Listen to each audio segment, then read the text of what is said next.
अन्य समाचार तो राजकोट में सर्जायो एक हचमचावतो अकस्मात अने गया तेमज 4 लोकोना जीव। घटना राजकोट में सामे आवी ज्यां बे कार वच्चे भयंकर अकस्मात सर्जायो छे, जेमां 4 लोकोना करुण मौत निपज्या छे। अकस्मात सरधारा भाडला रोड पर सर्जायो।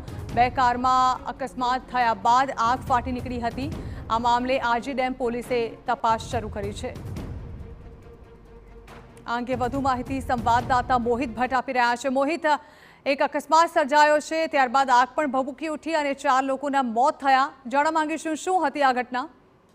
રાજકોટ ભાવનગર હાઈવે પર સરદાર ભાડલા રોડ છે તેની વચ્ચે જે બે કાર વચ્ચે અકસ્માત સર્જાયો છે, જેમાં 4 લોકોના મોત છે તે નિપજ્યા છે। અલ્ટો કાર અને હોન્ડા સિટી કાર વચ્ચે આ અકસ્માત છે તે સર્જાયો છે। જે રીતે માહિતી મળી રહી છે તે પ્રમાણે જે મૃતદેહ છે તે 90% બળીને ખાક છે તે થઈ ગયા છે। હાલમાં પોલીસ અને 108 છે તે ઘટના સ્થળે પહોંચ્યા છે અને હાલમાં આ મૃતદેહ છે તેને રાજકોટ સિવિલ હોસ્પિટલમાં પોસ્ટમોર્ટમ માટે ખસેડવાની તજવીજ છે તે હાથ ધરવામાં આવી છે। બીજી તરફ આ જે અકસ્માત છે તેમાં 3 લોકો ગંભીર રીતે ઇજાગ્રસ્ત થયા છે, જેને પણ રાજકોટની સિવિલ હોસ્પિટલમાં સારવાર ખસેડવામાં આવ્યા છે।